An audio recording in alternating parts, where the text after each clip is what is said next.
Alguns aldeões desapareceram do reino de Niverburg. O rei chama você e seu esquadrão de um monge Dragonborn, um druida meio-elfo, um ladino tiefling e um mago anão. Vocês precisarão entrar na Floresta Escura, o berço da magia negra, encontrar as pessoas desaparecidas e trazê-las de volta vivas.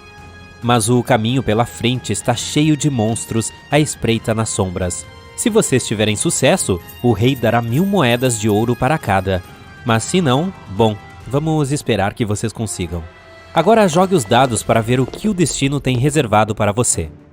Interessante, não? Bom, você pode entrar em um mundo de faz de conta e ir para inúmeras missões como esta se você for um jogador de Dungeons & Dragons. Tudo o que você precisa é de um pouco de imaginação e senso de aventura. Publicado pela primeira vez em 1974, Dungeons & Dragons ganhou milhões de fãs ao longo dos anos. Ser o primeiro jogo de RPG de fantasia disponível comercialmente provavelmente ajudou. Tem um jogador em particular que é, justo dizer, o maior fã do jogo, organizando o mesmo jogo há 40 anos, quebrando o recorde do mais longo jogo contínuo de Dungeons & Dragons de todos os tempos. Esse é um cara que não tem nenhum problema de assumir compromissos. Robert Warthog começou a sua campanha Dungeons & Dragons em 1982, quando ainda era adolescente. Mas naquela época o jogo não era a sensação que é hoje. Muitos pais preocupados o consideravam uma ameaça. Eles acreditavam que o jogo estava fazendo lavagem cerebral em seus filhos, levando-os para o mau caminho, por assim dizer. É por isso que, por um tempo, muitas crianças sentiram a necessidade de esconder o fato de que estavam jogando. A comunidade em que Warthog cresceu não era diferente. Ele diz que houve muito julgamento em relação ao jogo. Então, quando ele assumiu Stranger Things, se identificou muito. Ele é grato por seriados como este e filmes como O Senhor dos Anéis ou O Hobbit, que criaram uma aceitação de temas de fantasia entre a cultura popular. Fascinado pelo mundo maravilhoso e mágico que o jogo estava oferecendo, ele e alguns de seus amigos começaram a jogar. Tudo o que eles precisavam era de um dado de 20 lados e algumas folhas de papel para criar os personagens que queriam comandar.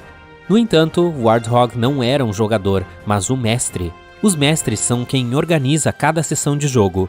Eles atuam como escritor e contador de histórias. Eles criam o enredo e o cenário para cada aventura, desenvolvem todos os desafios que os jogadores enfrentarão e escolhem as criaturas que terão que enfrentar. Eles têm controle total sobre tudo dentro do jogo, exceto as ações dos personagens dos jogadores. Também são os responsáveis por descrever tudo para os jogadores durante o jogo. Chamar Warthog de um bom mestre seria um eufemismo. Ele é incrível. Ele começou com apenas 4 pessoas, mas já orientou cerca de 60 jogadores desde então. Jogadores viajam de todo o Canadá para participar de sua campanha sem fim. Mas qual é o segredo dele para executar o melhor e mais longo jogo Dungeons & Dragons do mundo? Pegue a sua caneta e papel para escrever a fórmula dele, aspirantes a mestre mundo afora. Número 1. A prática faz a perfeição. Warthog certamente teve o seu tempo de prática. Ao longo de 40 anos, ele estima que passou 20.800 horas jogando o jogo. Isso é sem contar todo o tempo que ele passou fazendo as suas 30.000 estatuetas pintadas à mão e terrenos e cidades personalizados e feitos à mão. Número 2. Dê tudo de si. Warthog vive para manter o jogo funcionando. Ele até toma grandes decisões de vida de acordo com o seu jogo, como comprar uma casa com um porão grande o suficiente para se tornar sua área de jogos, assim como acomodar todo o seu conjunto de 30.000 peças do jogo. Talvez ele precise ligar para o corretor de imóveis para encontrar uma casa maior em breve. Número 3. Mantenha o mundo interessante. Warthog trabalha como professor de história para a Universidade de Western Ontario, e sua carreira certamente tem um impacto no mundo que ele está criando para seus jogadores. Ele o descreve como uma versão alternativa da Terra histórica, então não hesita em se inspirar na filosofia, sociologia e incorporar a história do mundo real para criar uma história única. Número 4. Não deixe que as regras o limitem. Mesmo que haja um livro de regras tanto para os jogadores quanto para os mestres, com o mais recente sendo a 5ª edição, Warthog realmente não se limita a ele. Ele está o tempo inteiro usando o limite das regras e quebrando elas para preencher lacunas que encontrou. Então agora ele tem seu próprio sistema de regras, que seus jogadores chamam de um sistema de regras da casa. Quando Dungeons & Dragons saiu pela primeira vez, uma das linhas do Guia Mestre dizia: use o material escrito como sua base e inspiração, e é isso que ele tem feito desde então. Não vinculado às regras antigas, atuais ou futuras, ele pode criar raças, nações, culturas e mitologias totalmente novas.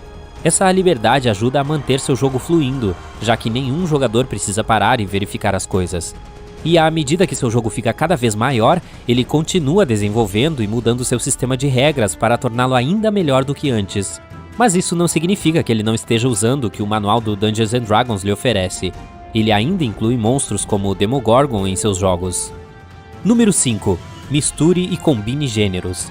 Para poder criar um enredo com complexidade incomparável, Warthog faz uso de todos os diferentes gêneros de histórias. Ele enriquece seu jogo com vingança, romance e todos os tipos de aventuras perigosas.